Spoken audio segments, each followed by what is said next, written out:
Amém, amém. Glória a Deus. Alô, alô. Bora aumentar um pouco, Jéssica, para mim, por favor. Alô, alô, som. Teste. 1, 2, som. Teste. 1, 2. Alô, alô. Tá bom. Acho que tá um pouquinho mais, se puder, melhor. Alô, alô. Amém. Quero saudar a igreja com a paz do Senhor Jesus Cristo. Amém. Amém. Glória a Deus. Um pouco já aqui.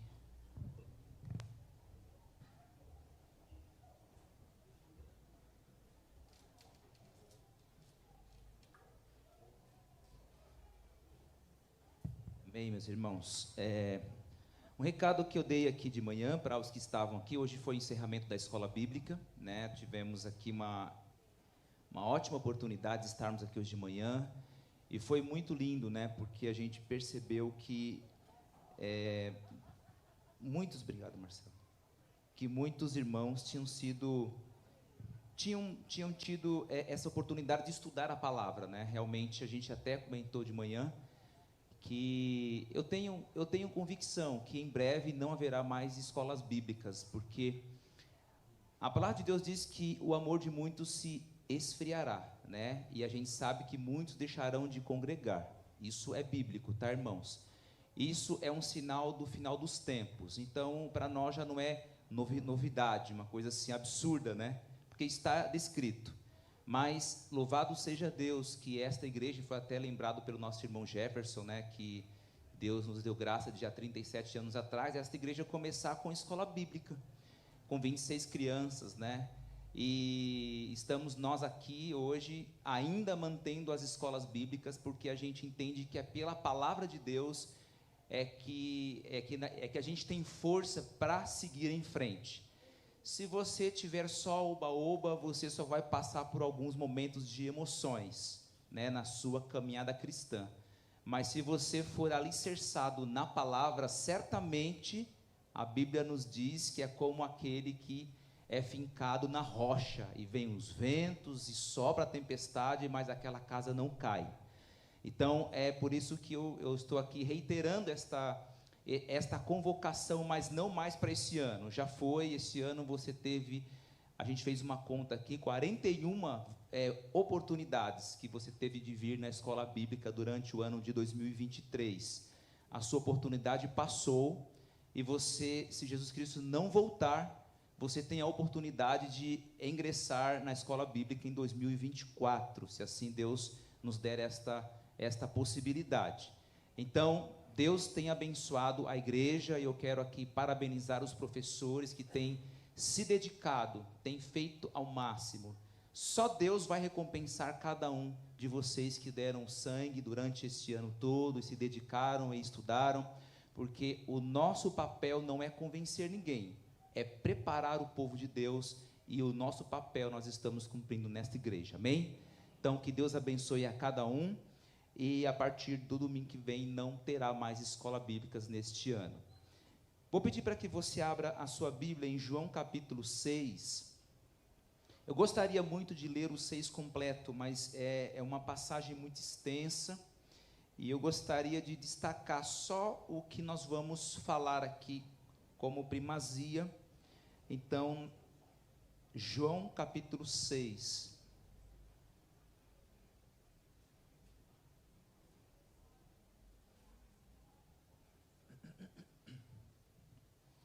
João capítulo 6,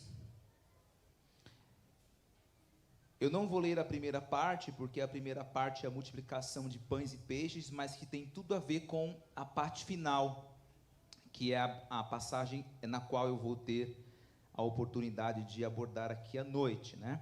Mas a primeira parte aí na sua Bíblia, não sei se está marcado aí como título, mas do versículo 1 até o versículo 15, trata-se sobre a multiplicação de pães e peixes.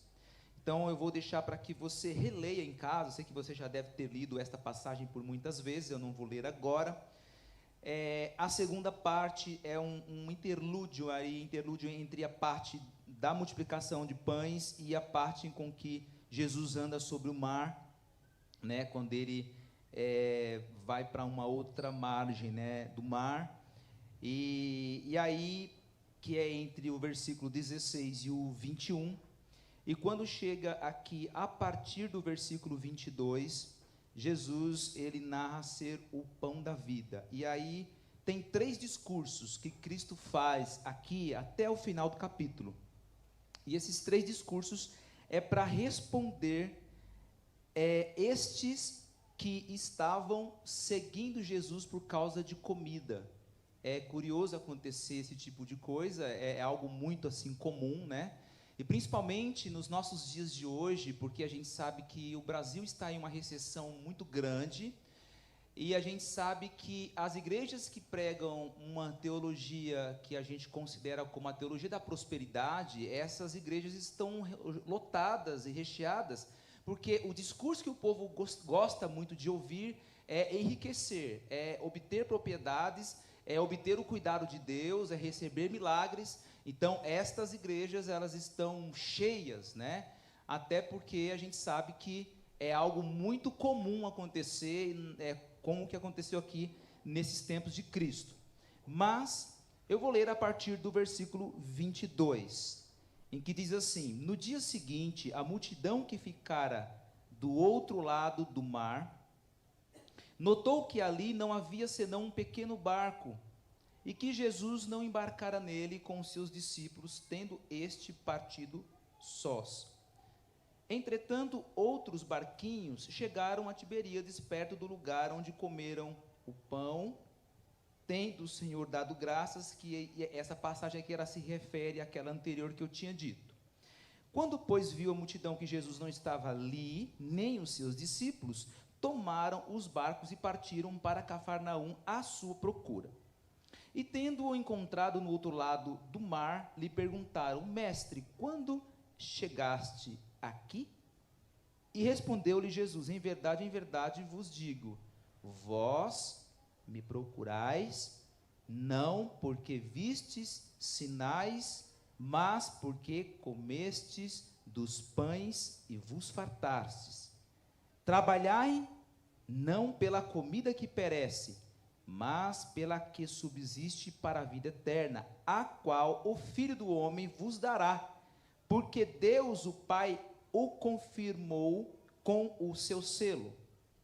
Dirigiram-se, pois, a ele, perguntando: o que faremos para realizar as obras de Deus? E respondeu-lhe Jesus: a obra de Deus é esta, que creiais naquele que por ele foi enviado.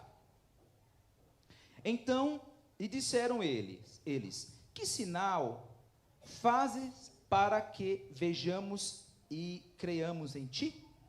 Quais são os teus feitos?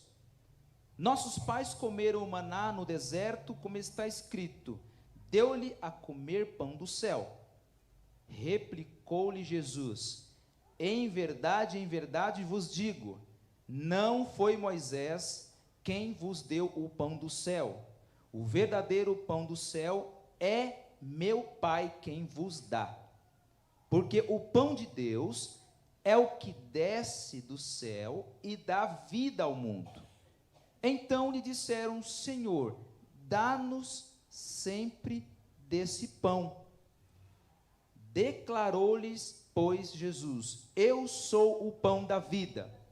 O que vem a mim jamais terá fome, e o que crê em mim jamais terá sede. Porém, eu já vos disse que, embora me tenhais visto, não credes. Todo aquele que o Pai me dá, esse virá a mim. E o que vem a mim, de modo nenhum o lançarei fora. Porque eu desci do céu não para fazer a minha própria vontade, e sim a vontade daquele que me enviou. E a vontade de quem me enviou é esta: que nenhum eu perca de todos os que me deu. Pelo contrário, eu o ressuscitarei no último dia. De fato, a vontade de meu Pai é que todo homem que vir o Filho e nele crer tenha vida eterna, e eu o ressuscitarei no último dia. Murmuraram, pois, dele os judeus, porque dissera: eu sou o pão que desceu do céu. E diziam: não é este Jesus, o filho de José? Acaso não lhe conhecemos o pai e a mãe? Como, pois, agora diz desci do céu? E respondeu-lhe Jesus: não murmureis entre vós. Ninguém pode vir a mim se o Pai que me enviou não trouxer, e eu o ressuscitarei no último dia. Está escrito nos profetas, e serão todos ensinados por Deus. Portanto, todo aquele que da parte do meu Pai tem ouvido e aprendido, esse vem a mim. Não que alguém tenha visto o Pai, salvo aquele que vem de Deus. Este o tem visto. Em verdade vos digo, quem crê em mim tem a vida eterna. Eu sou o pão da vida. Vossos pais comeram maná no deserto e morreram. Este é o pão que desce do céu, para que todo o que dele comer não pereça. Eu sou o pão vivo que desceu do céu. Se alguém dele comer, viverá eternamente. E o pão que eu darei pela vida eterna ao mundo é a minha carne.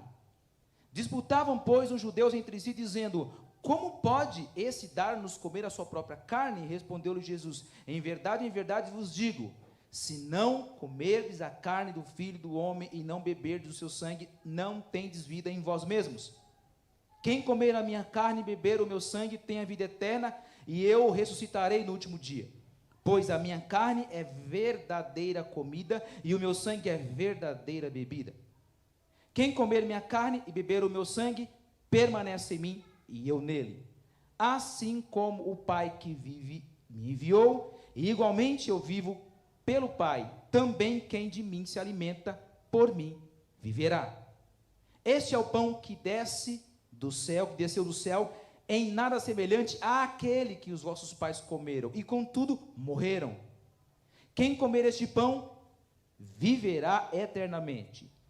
Estas coisas disse Jesus quando ensinava na sinagoga de Cafarnaum. Senhor Deus, obrigado, porque Tu és Deus poderoso e Tu és Deus grande. E nesta noite eu venho pedir, ó Deus, que o Senhor venha nos guiar através desta palavra, deste primeiro e segundo discurso de Jesus em relação àqueles que o questionavam, o buscavam, mas com o intuito errado. Senhor, eu venho nesta noite agradecer pela oportunidade de estar aqui pregando, Senhor. Pela oportunidade de ser alcançado pelo Senhor, não por mérito meu, não por mérito dos meus pais, não por mérito de alguém, mas por mérito de Jesus Cristo. E eu venho, ó Deus amado, pedir que o Senhor, através do Teu Espírito Santo, venha falar conosco nesta noite. E nós agradecemos, louvamos e Te pedimos, em nome de Jesus. Amém e amém. Amados, esse discurso é um discurso muito emblemático, quando a gente vê Cristo falando sobre o simbolismo dele na terra, a referência de Jesus para aqueles que estavam em busca de prazeres nesta terra, e na verdade Jesus estava se comparando ao verdadeiro pão, que é aquele que a gente come, e este pão que ele quis dizer ali é ele mesmo, é se alimentar-se de Jesus, quer dizer, é internalizar, é viver Jesus. Comer e beber Jesus ali não é um sinal de canibalismo, é um símbolo de que nós dependemos integralmente de Jesus. E aqueles homens estavam indo atrás de Jesus, e eles estavam até questionando que eles foram cuidados, né, porque Deus enviou, né, o maná, e eles vinham conversando com Cristo a respeito disso, mas essas pessoas não estavam muito interessados em caminhar com Jesus. E por que que esse discurso é um discurso propriamente dito para os nossos dias de hoje? Porque, irmãos, nós estamos vivendo em um mundo extremamente capitalista. E todos nós aqui, não tem como fugir da regra, nós dependemos de recursos financeiros, nós dependemos de trabalhar, nós temos que pagar as contas, estudar e pensar no futuro, cuidar dos filhos. Então, nós sim temos uma preocupação em relação a essas questões que envolvem o dinheiro. E este povo aqui, eles foram alimentados, saciaram a fome deles, e foram muito mais de 5.000, porque ali tinham crianças, tinham mulheres, tinha outras pessoas, algumas pessoas até falam que chega por volta de 20 mil, né? E não só nesses 5 mil que foram alimentados ali milagrosamente por Cristo. Mas por que eu estou enfatizando esta passagem aqui hoje? Exatamente pelo primeiro discurso. Nós estamos em um país capitalista, nós precisamos de recursos financeiros, e muitas pessoas hoje em dia estão cegos, trabalhando dia e noite, porque estão se justificando que precisam pagar as suas contas, e não tem nada de errado em você pagar as suas contas, em você viver, em você organizar a tua vida.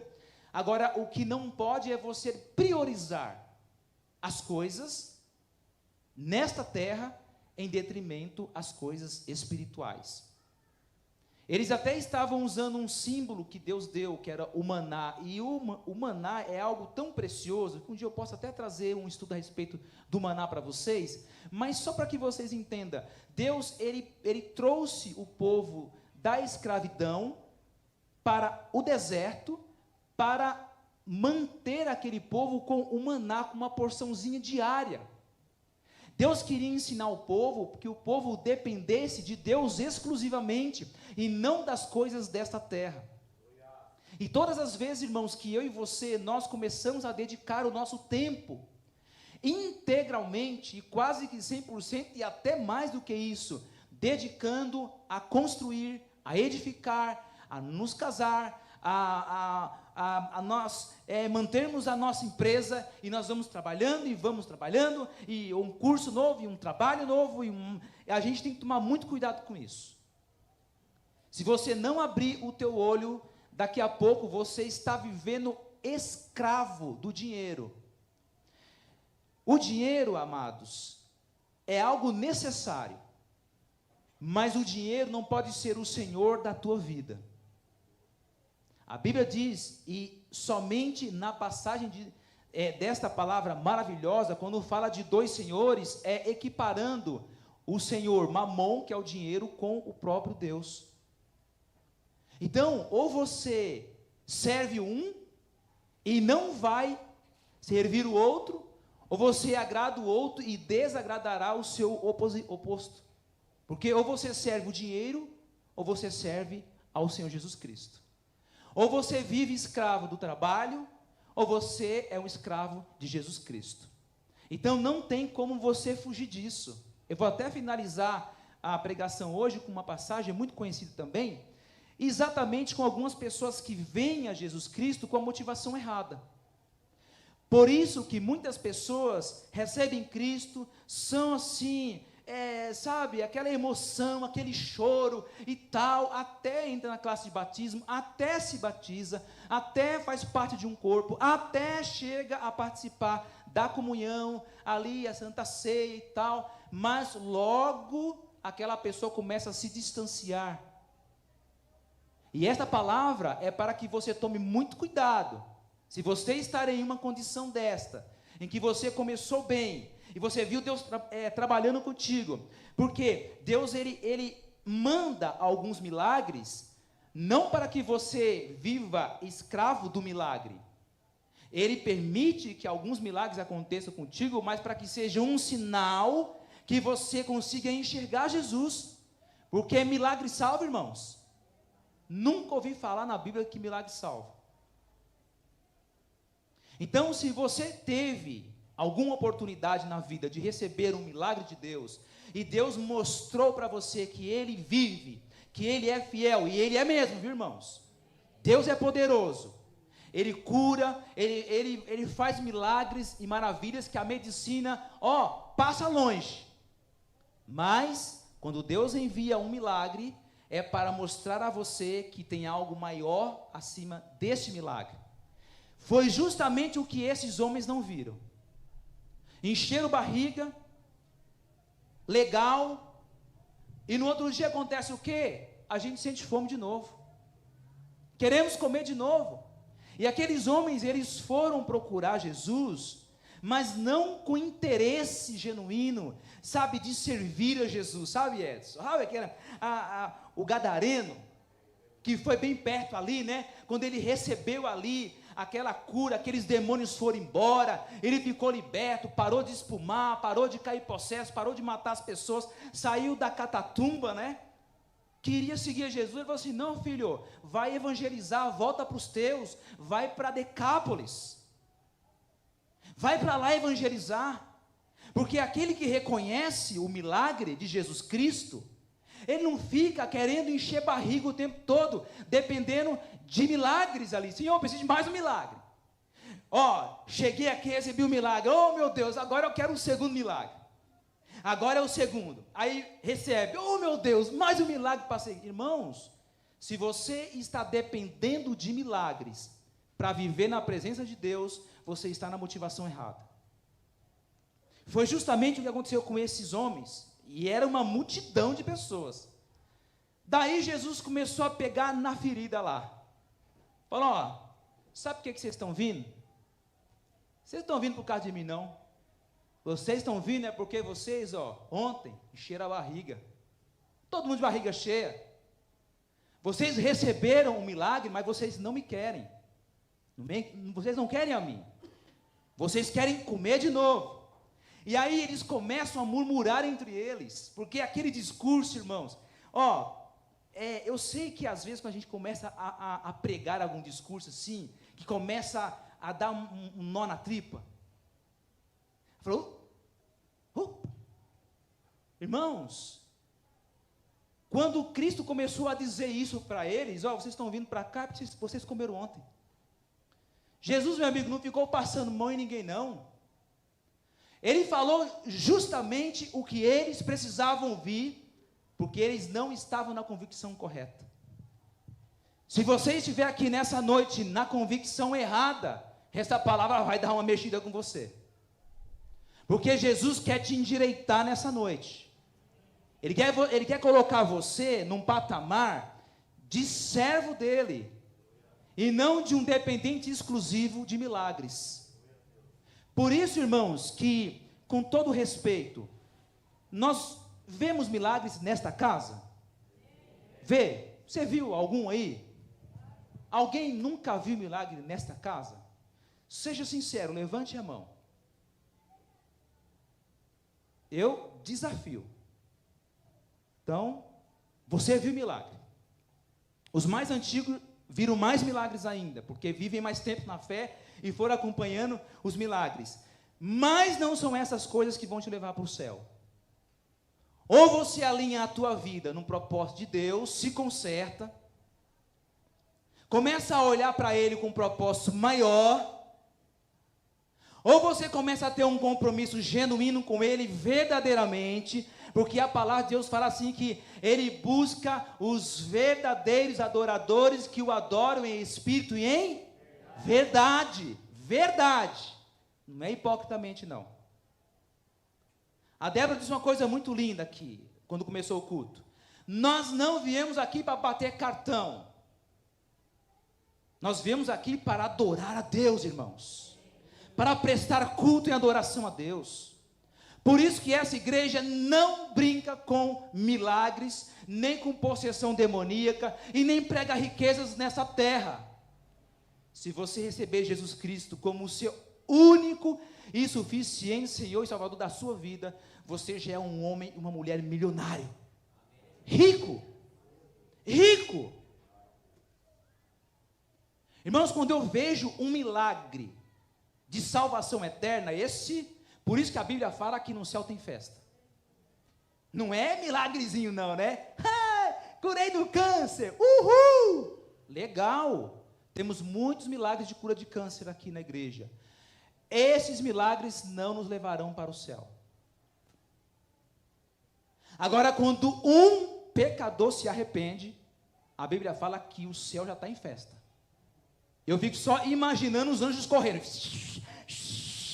E toca, mais um, Jesus. Oh, glória a Deus. E festa no céu, por quê? Porque aí é um milagre genuíno. É quando alguém, um pecador se arrepende genuinamente. Reconhece que de fato errou. Então Jesus não foi brincadeira, ele falou mesmo. E o primeiro discurso ali, ele falou assim, eu sou o pão da vida. Eu sou o pão da vida.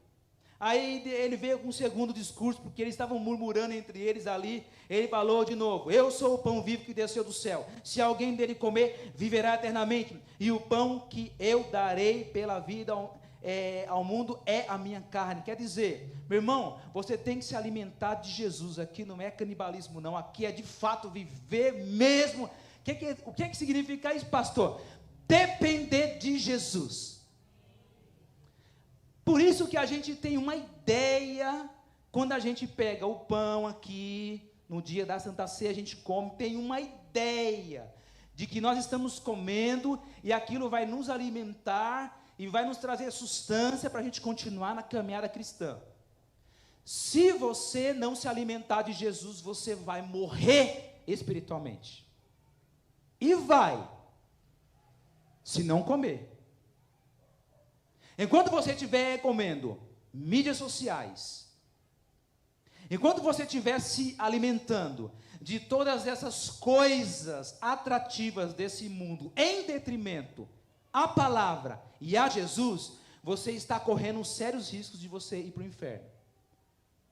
Por isso que muitos estão tendo uma vida bagunçada. Mas por que a minha vida está bagunçada, pastor? Porque você está comendo comida errada. Vai comer um alimento estragado para você ver o que vai acontecer com você. Vai comer. Come assim, quem tem problema de vesícula, resolve comer coco. Come coisa com óleo assim, para você ver o que vai acontecer com você. Você vai começar a passar mal, porque é um alimento impróprio para você. Mas Jesus é o alimento propriamente dito para você. E você precisa se alimentar de Jesus. Você precisa comer Jesus. Você precisa depender de Jesus. Você precisa viver com Jesus. Você precisa caminhar com Jesus. Você precisa respirar Jesus. Quando você acordar de manhã, você tem que botar o teu pé no chão. Aliás, antes até de colocar o pé no chão, já tem que agradecer a Deus pelo dia, porque se não fosse Jesus, você não teria nem essa possibilidade de agradecer. E quando você se levantar para o seu trabalho, ao invés de você murmurar, como eles murmuraram, agradeça pelo seu emprego. Agradeça pela sua família. Agradeça pela tua esposa, agradeça pela tua mulher, pelo teu marido, agradeça pelos teus filhos. Ore, coloque os teus filhos e a tua família nas mãos de Deus. Peça para que Deus o abençoe. Começa abençoando, começa o dia já debaixo da bênção, porque nós temos que viver Jesus.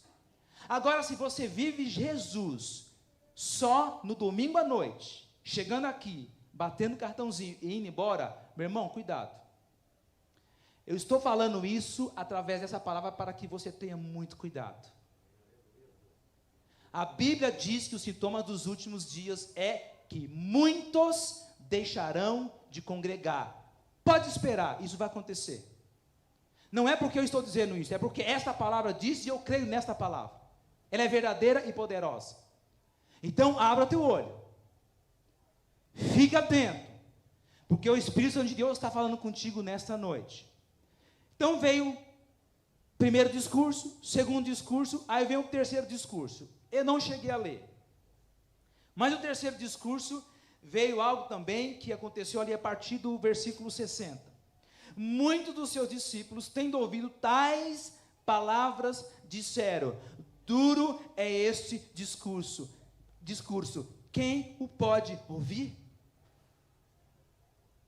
Pastor, pega leve nessa sua palavra, porque, sabe assim, ela está batendo assim no meu coração, sabe, está mexendo um pouquinho comigo, porque, sabe, eu estou vivendo muita vida lá fora, eu estou vendo tão pouco a tua vida, Senhor, eu estou buscando tão pouco o Senhor, eu estou me alimentando tão pouco do Senhor, eu tenho comido a tua palavra, me alimentado do Senhor tão pouco, eu tenho feito tão pouco pela tua obra, Senhor.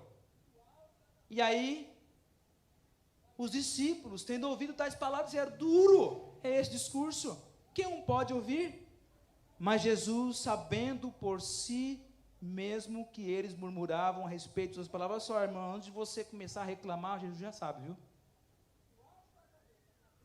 Na hora que você vai reclamar do seu pão lá, que não é o pão que você gostaria de comer, na hora que você começar a reclamar do seu carro, que não é aquele carro que você gostaria de ter, na hora que você começa a reclamar, porque não sei o que, porque, de novo, Jesus já sabe. muito antes de você começar a reclamar, já sabe, ó, já sei. Já sei, ó, e aqui é discípulo, viu? Já recebeu Jesus, né, tá andando com ele, não, discípulo com Jesus, andando junto com ele ali, ó, já se achava, né? Andando com Jesus, já sei o que você está pensando, cara. Você? Já sei o que você está pensando. Já conhece? Antes que a palavra saia da minha boca, ele já sabe. Já conhece? Mas Jesus, sabendo por si mesmo que eles murmuravam a respeito de suas palavras, interpelou-os. Isto vos escandaliza? Irmãos, seja sincero. Esta minha palavra aqui não é minha, tá? Esta palavra está escandalizando você esta noite? Glória a Deus. Porque esta palavra aqui, Jesus está falando para eles, mas ela é para nós hoje. Por que nós estamos vivendo uma geração de mimimis? Geração dos murmuradores. Eu não quero, essa palavra é muito dura, esse discurso para mim não dá, essa igreja, para com isso, eu queria mais milagre, pastor, eu queria mais bênçãos do céu, eu queria mais pão, eu queria mais empresa, eu queria mais, nesta igreja você vai ter palavra. E se você vier no próximo ano nas escolas bíblicas, se você vier no próximo ano nas escolas bíblicas, você vai ouvir o quê? Palavra. E se você vier na terças dos homens, das 20 até a meia-noite, que eles não param nunca, né? Você vai ouvir o quê? Palavra. Mas eu vou orar, pastor, na quarta-feira. Vai chegar aqui, vai orar, vai, mas vai ter palavra. Vai chegar na quinta-feira aqui para ouvir doutrina. Você vai ouvir o quê, irmãos? Palavra. Vai vir aqui um sábado às 18h30, seja culto dos jovens, dos juniores, das mulheres, dos homens, de um monte de coisa. Você vai ouvir o que aqui, irmãos? Palavra. Palavra. Palavra é que pode mudar a tua vida. Somente essa palavra pode mudar a tua vida. O Jefferson leu aqui hoje de manhã, ela é divinamente inspirada para lhe consertar, para colocar você num caminho, para te levantar e te fazer um homem ou uma mulher de verdade. Chega de mulheres e homens sem valores. Chega de ser cristãos de carteirinha. Isso não vai te levar para o céu, irmãos. Jesus Cristo não brinca com essas coisas. Ele fala assim, melhora ser frio do que ser morno. Jesus não brinca não. Mas Jesus, esse discursinho aí é muito duro, amigão. Quisera eu que fosse até quente, né? Mas, se é morno, o morno eu vou vomitar. Porque você está perdendo tempo aqui, irmãos. E a gente gostaria muito que você se encaixasse, que você participasse, que você fosse ativo, que você fosse uma bênção na sua casa, na escola, na faculdade, na rua, na evangelização, no hospital, seja lá onde for, porque o nosso propósito é isso, e você foi feito com um propósito. É isso que ele estava dizendo para eles. Amigão, para com isso. Está doendo? Está doendo? Você está escandalizado? O que será, pois, se virdes o Filho do Homem subir para o lugar de onde ele estava? O Espírito é que vivifica, e a carne para nada se aproveita. As palavras que eu tenho dito são Espírito e são vida. Se você viver aqui nessa terra só vendo milagre, Jesus vai subir. Ele estava ali profetizando que ele ia subir. Vou subir. O que vai ser de vocês? Quando Jesus vier buscar a igreja vai subir. E você? Onde está você? Porque a palavra que pode produzir vida Cristo já falou dela, que é o Espírito Santo de Deus que já foi enviado, ele já subiu ao céu, e o Espírito desceu para testificar dele, para convencer você do pecado, da justiça e do juízo. Não tem mais nada para fazer por você. A obra do Espírito já foi feita, e esta palavra foi pregada. E aquele que ouvir esta palavra e rejeitar esta palavra, você não está rejeitando a mim e nem o discurso que nós estamos pregando, você está recusando Jesus. Você não tem parte com ele. E ele vem testificando aqui o tempo todo, falando a respeito disso. Né? Então o que será, pois, se vir do Filho do Homem subir para o lugar de onde estava primeiro? O Espírito é que vivifica, e a carne para nada se aproveita. As palavras que eu vos tenho dito são Espírito e são vida. Contudo, há descrente entre vós. Pastor Denis, tem descrente entre nós? Não sei, irmãos. Não sei, Jesus sabe.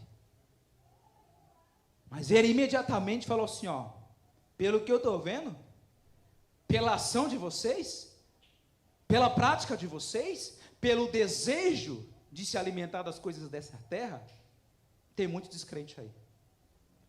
Tem muita gente que não está vivendo uma vida que deveria viver. Tem muita gente que está enganado quanto à salvação eterna. Tem muita gente que não se posicionou para caminhar no caminho. Tem muita gente buscando os milagres e não o autor dos milagres, e não o Salvador Jesus Cristo.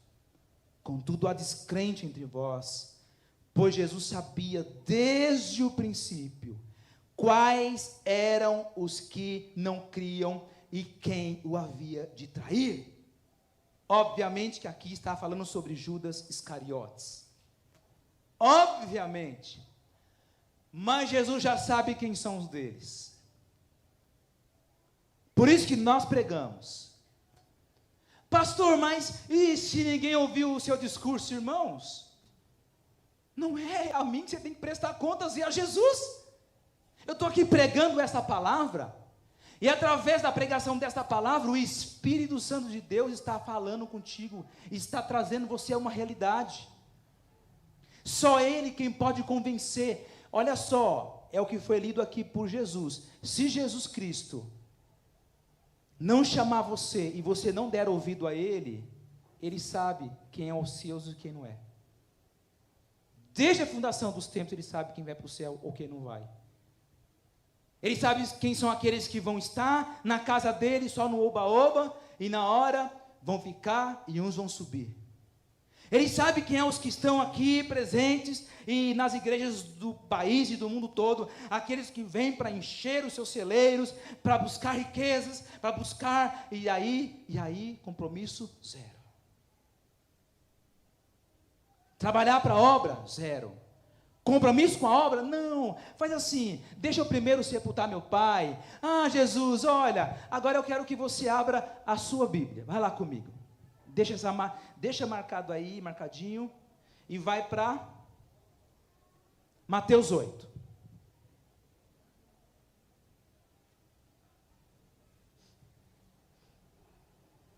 Outros casos aqui, buscando Jesus na motivação errada.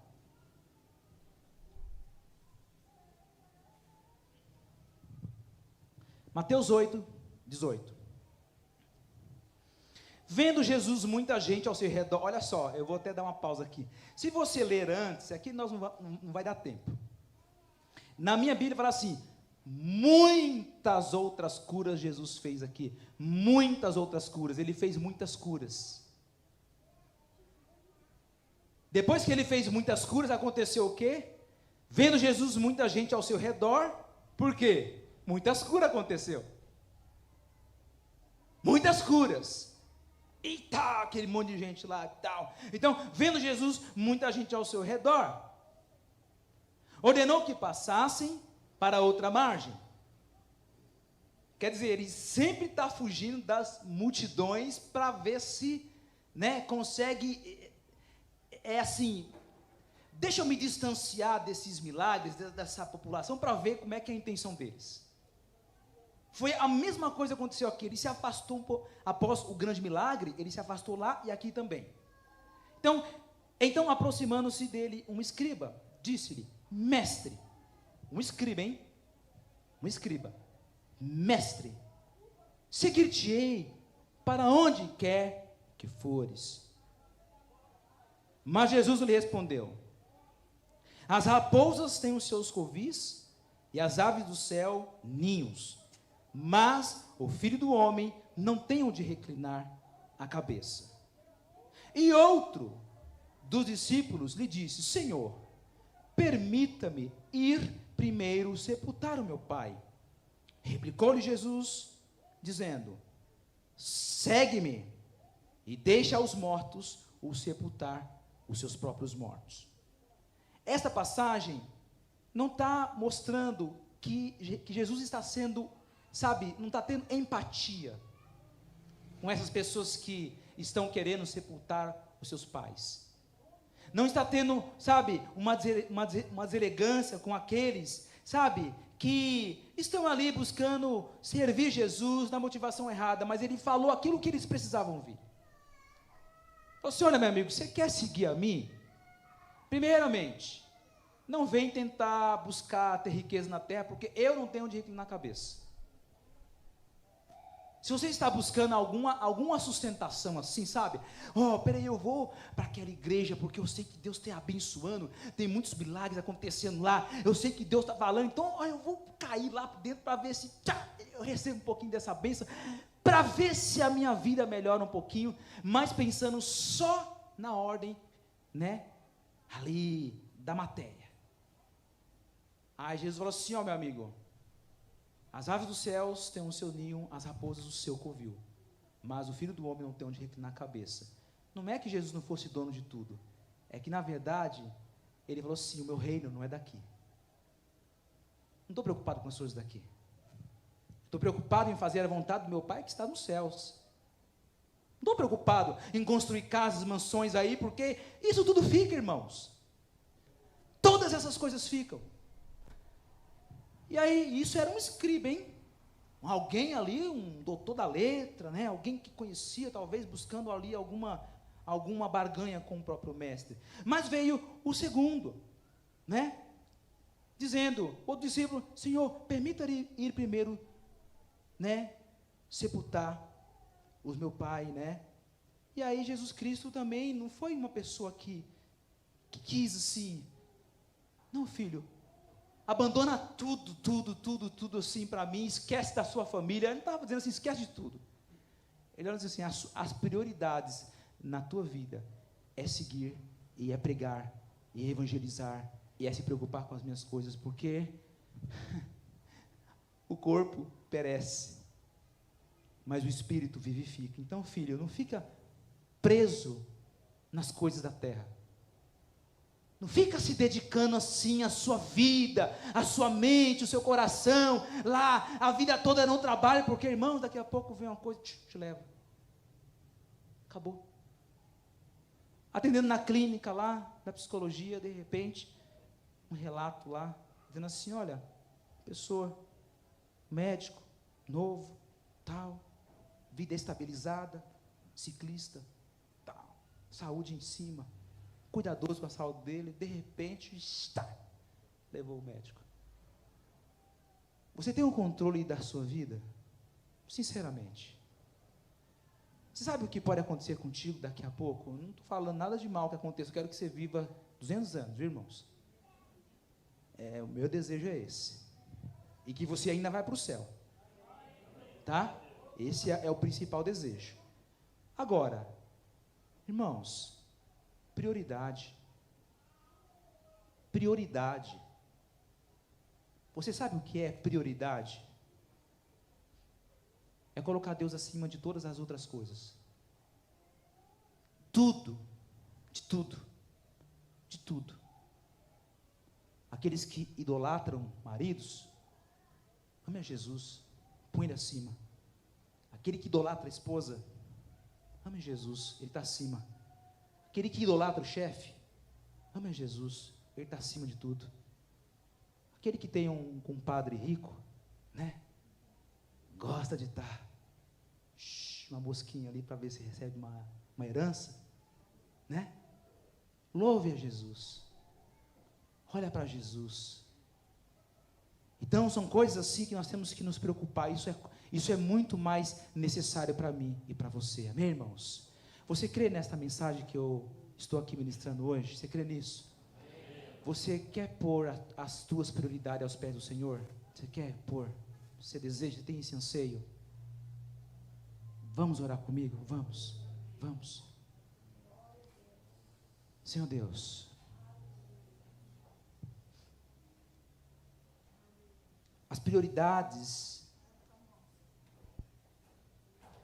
não são essas coisas da terra, mas em nome de Jesus Cristo eu venho te pedir, papai, põe a tua mão de poder e graça e misericórdia.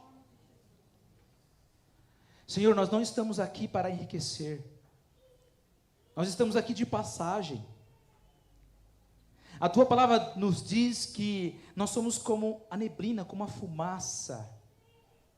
Ela está presente, daqui a pouco ela se esvai.